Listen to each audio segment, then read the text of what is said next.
In your opinion, what is the biggest issue your electorate faces?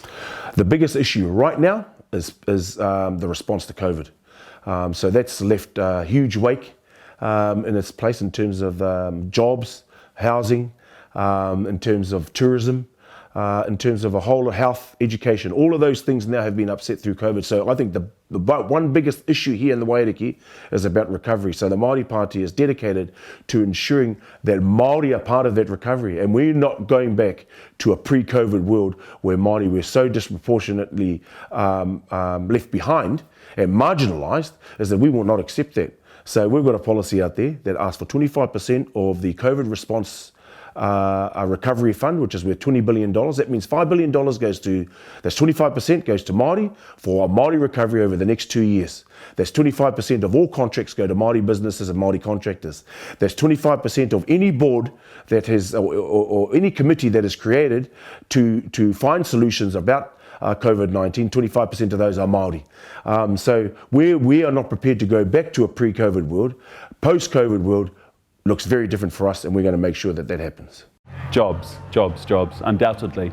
We're the centre of tourism here in Rotorua. We've got forestry. We've got a sector, tourism, which is suffering right now.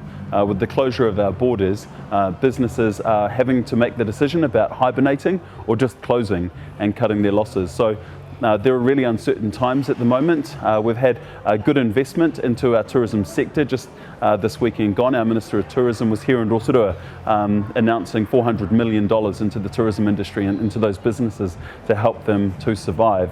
But no doubt, there are still businesses that won't make it. There are jobs that we won't be able to save, and that's my number one focus.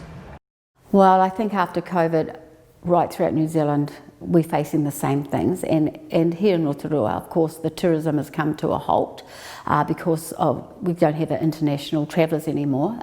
Actually, fortunately, New Zealand is starting to come to Rotorua, but I think the tourism sector is really suffering. A lot of them are sort of put themselves in a little bit of, what would you call, mothballing for a while, but I think that eventually they'll get their way out of it. So of course it's unemployment, which is a struggle, and housing in the Waiariki is very, very difficult, very strained at the moment.